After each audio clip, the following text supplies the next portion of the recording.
everybody and welcome back to my channel. So I was going to start off with a watercolor painting today, but as you can see, my watercolor set is all out of order. It must have got tipped sideways during storage, but anyways, let's just get these all back into order and yeah.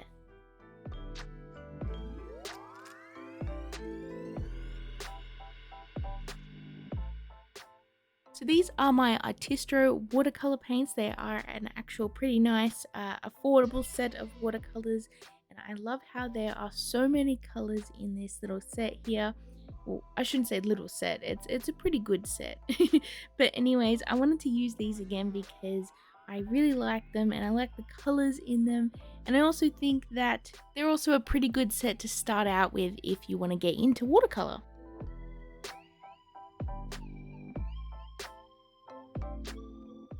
I don't know about you guys, but I honestly think it is so satisfying to watch these little paint pans here go into color order. I kind of love ordering my art supplies by color. It just ends up looking a lot nicer, and honestly I think this is probably a better order than they were in when I first got them, so yeah. So now with that out of the way, let's get into making a painting. I actually have this paper here which came with this watercolor set. It is an Artistro paper and it's actually pretty good. And it is a quite different sort of size and shape than I usually make art in.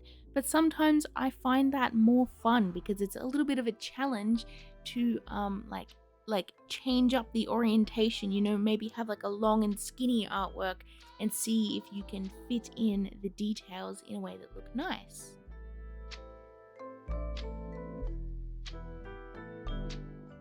So today, as you guessed, probably from the thumbnail and the title of this video, I'm going to be drawing some Pokemon, and I have decided on Tinkaton and Corviknight because I just love these two. I think Tinkaton's a very cool new Pokemon that came out, and the story behind it is actually kind of funny.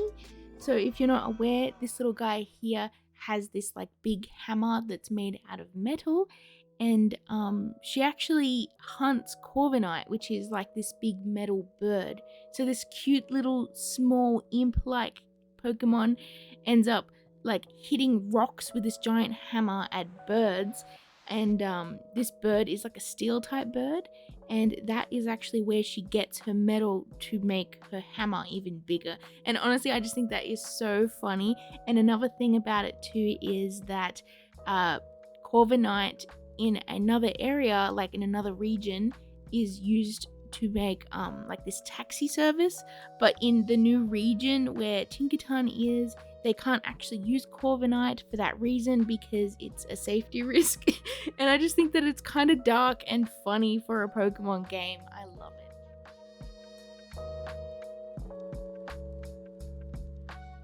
So for the art process, I actually decided on sketching it out with pencil first, and as usual I lightened it up with my kneadable eraser, as you can see, and now I'm just going in with a grey multi-liner. Now this multi-liner is waterproof, so it's going to work really well with the watercolors, and I decided on grey because I want it to be a little subtle at first, and like it might get less noticeable while we add layers of paint, but then we're going to go in later on at the end and refine that line art. And honestly, I really love this technique because it gives a lot of like customizability, because maybe you might line it all in one color, but later on you might want to change the colors later on, and you will be able to do that.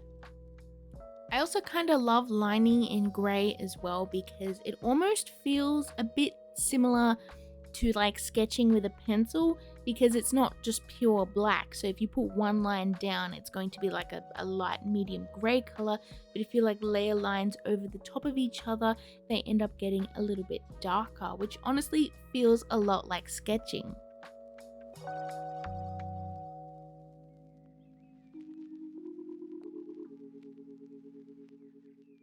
So now moving on to the painting, I decided on a light blue color for the sky, and for the background we're mainly going to have sky because this angle is sort of looking up and the Corviknight is sort of flying over, behind the Tinkaton, and she doesn't see him yet, but she might, and he might be in a little bit of danger. But yeah, we're gonna have mostly sky, but there's going to be a little bit of a rocky background at the bottom, which is going to fill that space nicely, and it sort of hints towards the fact that Tinkaton likes to hit rocks at Corviknight.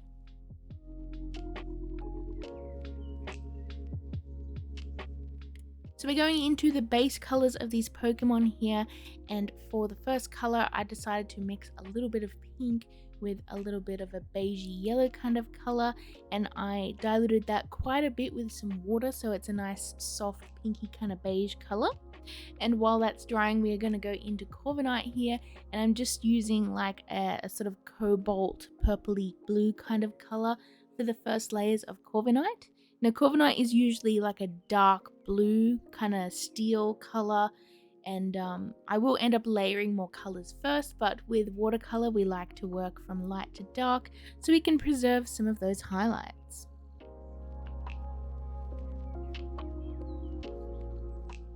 So now for the details here on Tinkaton, I've decided to go with a rose red, and I've diluted it with a bit of water to make it look like a nice light pink color. And we're just going into those zigzag patterns here on Tinkaton. And honestly, design wise, I think that this is a very, very cool Pokemon.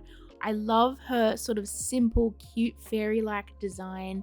And then she has like this massive hammer that is, funnily enough, the same color as Corviknight. And I just think it works really well. It's like a simple design, but they like did it really well. So yeah, we have that sort of light pink color here on the zigzags on her hair, and I guess you could say like the bow parts on the top of her hair as well. And we also have a little bit of pink here on her thumbs. I think that that's quite interesting that they went with that design choice, but I think it looks pretty cool. It's pretty interesting. And after that dried, I'm actually going to go over with the same paint and just layer it on a little bit more to start adding in some shadows.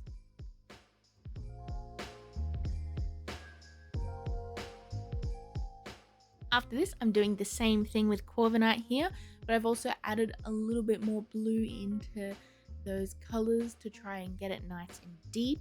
So we're going to just layer slowly colors over the top of each other until we get to an almost black for Corviknight.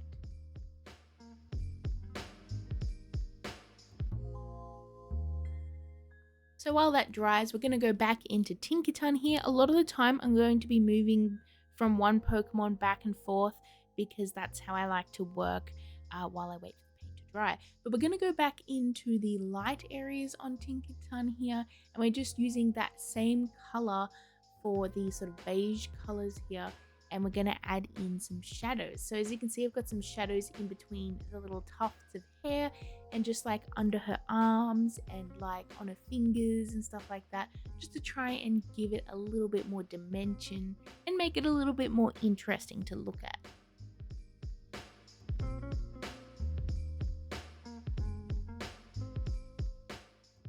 Next up, we're working on Corviknight again, and I've mixed a very dark color here to try and push those shadows a little bit more. I'm feeling like Corviknight might need a little bit more refinement. The sort of details weren't that strong in the initial sketch, and I feel like we could sort of refine it up a little bit and make it look more crisp. Next up, we're going to paint Tinkaton's body here. Now she has a very sort of hot pink, very saturated colored body and face, so I decided to go with magenta. I think that it was a good fit, and honestly, once I added this color in, it's just getting so vibrant, this artwork. But honestly, I am loving it so much. I'm having a lot of fun painting this, and just seeing the colors and details sort of like build up upon each other just is so satisfying to me.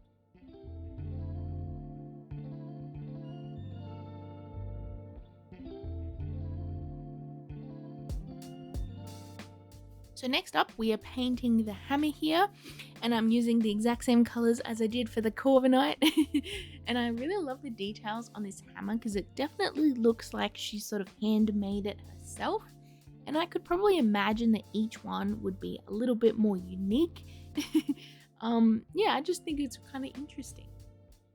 Now while that's drying, I'm moving on to the rocky area at the bottom that I mentioned, and I decided to go with a very sort of saturated warm orangey brown color for the rocks, and we're just sort of having like a sort of rocky mountainy looking horizon in the distance at the bottom. And honestly, I think that the sort of soft sort of like pastel like gradient blue moving into this rich like orangey kind of rocky color is actually very interesting looking, and I think it really helps with the balance of this artwork because we have a lot of dark colors at the top, and then we have really cute soft pink colors, and then we sort of have that sort of rich dark saturated orangey brown color at the bottom. I think it's really helping for the overall balance of the piece. So after this, I decided I wanted to add a little bit more detail into the sky, and I decided with some clouds. Now I usually don't use a white watercolor because I prefer using the white of the paper. However, we did have this Chinese white here in the background and or in the set, and I decided to go with the same sort of colors, sort of like copy the colors of Tinkaton in the clouds, and honestly I think it gives it a really nice look. So after this, now that all of the colors are done, I'm going to go back in and just refine a lot of that line art that was lost. You know how I mentioned earlier that the line art would get lost, and it did.